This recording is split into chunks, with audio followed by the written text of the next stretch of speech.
English 7th class की English, यानी कि हमारा हो गया था, कहाँ तक हो गया था, फैक्ट नंबर 4 तक हो गया था। हमने फैक्ट नंबर 4 में बताया था कि आपको कल पढ़ाया था कि जो माया थी वो एक स्टोरी लिख रही थी मिस्टर नाथ के बारे में, कुछ क्वेश्चन को लिख रही थी कि कैसे हम उनको प्रूव करें कि वो एक अपराधी हैं। ठीक है, तो उसने एक क्वेश्चन लिखा। अब देखो हमने 4 क्वेश्चन पढ़ लिए थे कि कौन कौन से थे।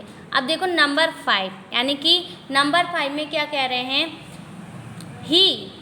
he has been living in room 10 of Shankar house for more than a year.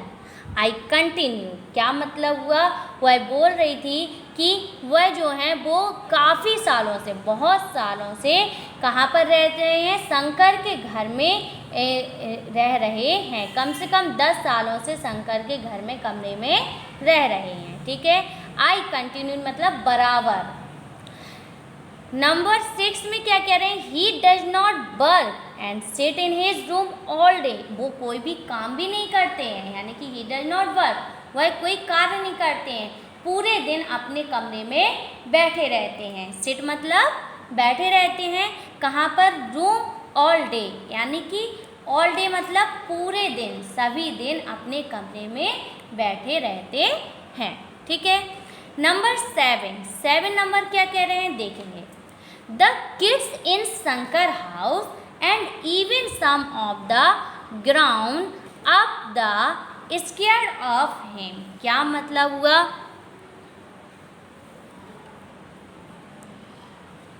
कि कह रहे हैं कि even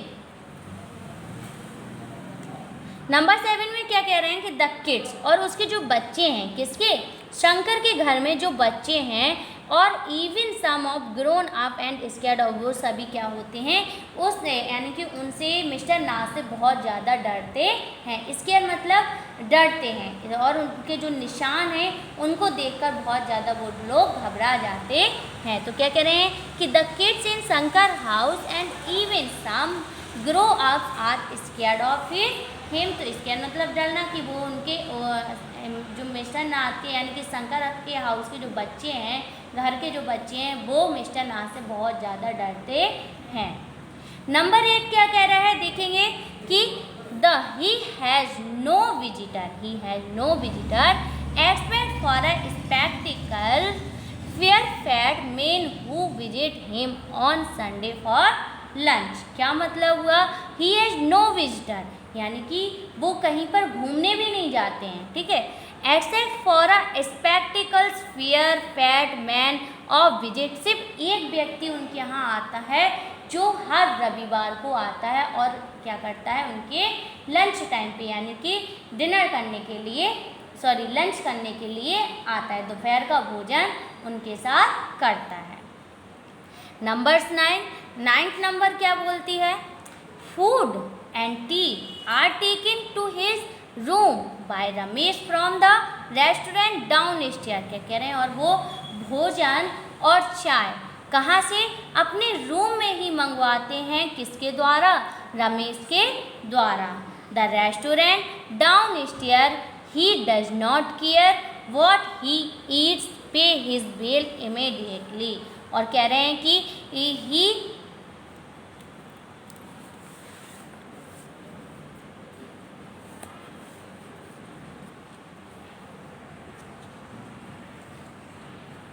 he does not care of what he eats, pay his bill immediately। और वो उसको, रमेश को तुरंत क्या देते थे, उस भोजन के रुपए दे देते थे, जबकि वो कोई काम भी नहीं करते थे, और पैसे तुरंत देते थे किसको, रमेश को, जिससे वो भोजन मंगाते थे। एंड टिप्स वेल, और उसे एक एक्स्ट्रा पैसे यानी कुछ ज़्यादा रुपए भी उसके खर्चे के लिए देते थे।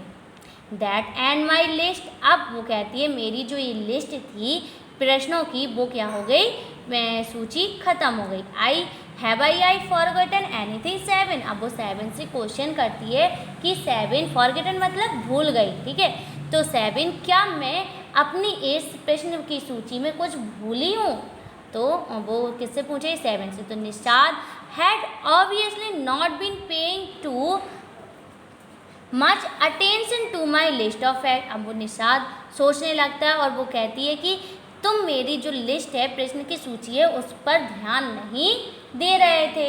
यानी कि अटेंशन मतलब अच्छे से नहीं सुना है, ठीक है। तुम मेरी जो प्रश्न की सूची थी वो अच्छे से नहीं सुन रहे थे। All he could say was poor man Maya, he must be so lonely, he does not have any friends. अब वो बोलती है कि कौन बोलता है, निषाद कह रहा है, सभी लोग कहते हैं कि वो बहुत गरीब व्यक्ति हैं माया, और वो अकेले रहना पसंद करते हैं, यानी वो बहुत अकेले हैं, उनका कोई भी दोस्त नहीं है, ठीक है, उनका कोई भी दोस्त नहीं है, यही है हैव एनी फ्रेंड्स, उनका कोई भी दोस्त नहीं है, ठीक है।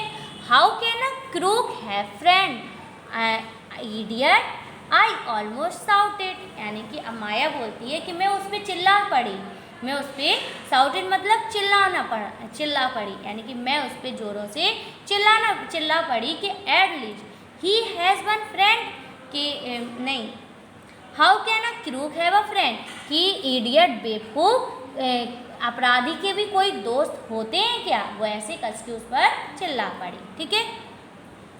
At least he has one friend, ठीक है, the one who meets him on Sunday, sad Nishad. Nishad ने कहा उनका एक फ्रेंड है, ठीक है, at least has one friend, यानी कि उनका एक दोस्त है जो उनसे हर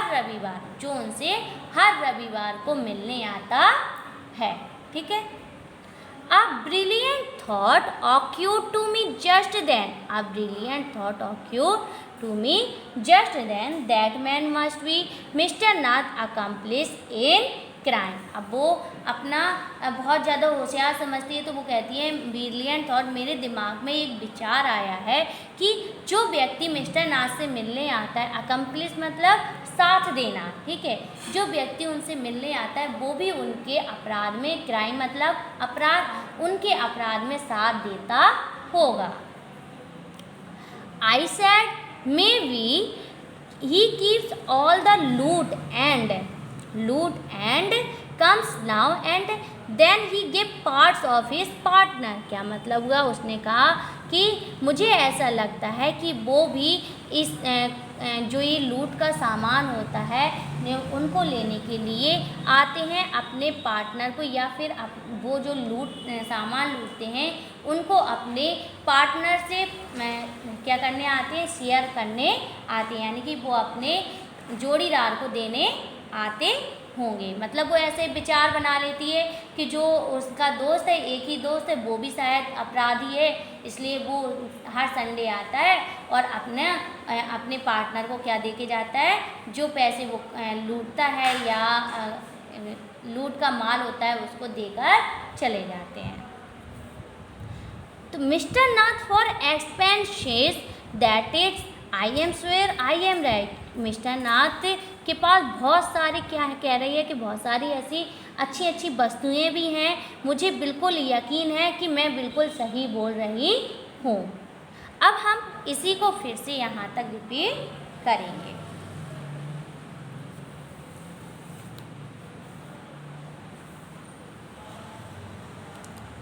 हमें यहाँ से पढ़ना था नंबर 5 से, यानी कि नंबर 5 से हम एक बार फिर से रिपीट कर लेंगे कि हमारे चैप्टर में हमने क्या पढ़ा है, ठीक है। तो he has been living in room 10 of Shankar house more than year. I continued, बोलती है कि वो शंकर के हाउस से में बराबर लगातार, आई कंटिन्यू मीन्स लगातार काफ़ी सालों से वहाँ पर रह रहे हैं। और नंबर 8 क्या कह रहे हैं, 6 कह रहे हैं कि नंबर 6 कह रहे हैं ही डज नॉट वर्क, यानी कि वो कोई भी तरीके का काम भी नहीं करते हैं।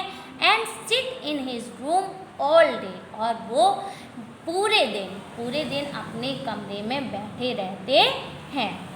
नंबर 7 क्या कह रहा है, द किड्स इन शंकर, क्या कह रहे हैं, the kids in Shankar house and even some of the grown ups are scared of him, कि जो शंकर के घर के बच्चे हैं वो भी उनसे बहुत ज़्यादा क्या होते हैं, डरते हैं, ठीक है। तो क्या कह रहे हैं कि जो बच्चे खेलते रहते हैं वो भी उनसे बहुत ज़्यादा डरते हैं, उनके पास कोई भी नहीं जाता है। नंबर 8 क्या कह रहे हैं, he has no visitor except for the spectacle fair fat man who visit him on Sunday for lunch, कि उनके यहाँ और भी कोई विजिटर यानी कि कोई भी घूमने के लिए नहीं आता, सिर्फ एक व्यक्ति आता है जो गोरा है, फैट मैन है, मोटा है, अच्छे कपड़े पहनता है और वो हर रविवार को दोपहर के भोजन के समय आता है। नंबर 9 क्या कह रहे हैं, फूड एंड टी यानी कि भोजन और चाय, ठीक है। Food and tea are taken his room, वो अपने खाने को और चाय को भी अपने कमरे में मंगाते हैं। किसके द्वारा मंगाते हैं, रमेश के द्वारा ढाबे से, रेस्टोरेंट से, ढाबे से मंगाते हैं, ठीक है। He does not care what he eat, pay his bill immediately and tips well, कह रहे हैं कि वो क्या करते हैं, खाने को does not care of it, वो अपने खाने पर भी ज़्यादा ध्यान नहीं देते हैं और वो क्या करते हैं, उस खाने का यानी कि उस खाने के रुपए तुरंत देते हैं। एंड टिप्स वेल, और एक अच्छी उनको टिप्स भी देते हैं यानी कि अच्छी क्या देते हैं, उनको ज़्यादा पैसे देते हैं ताकि उसको आप जानते हो कि जैसे टिप्स दे देते हैं, अच्छे रुपए देते हैं यानी बख्शिश दे देते हैं और उसे साथ में बख्शिश भी देते हैं। दैट एंड माई लिस्ट, अब वो बोलती है माया कि मेरी जो प्रश्न की सूची थी वो फिनिश हुई यानी कि ख़त्म हुई। हैव आई फॉरगेटन एनीथिंग 7, अब वो 7 से पूछ रही है माया कि क्या मैं कुछ भी अपने प्रश्न की सूची में भूली हूँ। Nishad had obviously not been paying to such attention to my list of facts, अब वो बोलती है कि जो निषाद है वो मेरी प्रश्न सूची को अच्छे से नहीं सुन रहा था यानी कि उस पर ध्यान नहीं दे रहा था।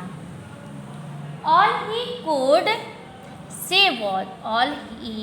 say was poor man माया, यानी कि वो कह रहा है कि कौन कह रहा है, निषाद बोल रहा है कि माया, जो सभी लोग यहाँ पे रहते हैं वो सभी कह रहे थे कि जो ये व्यक्ति जो है वो कौन सा है, पुअर मैन यानी कि बहुत गरीब व्यक्ति है।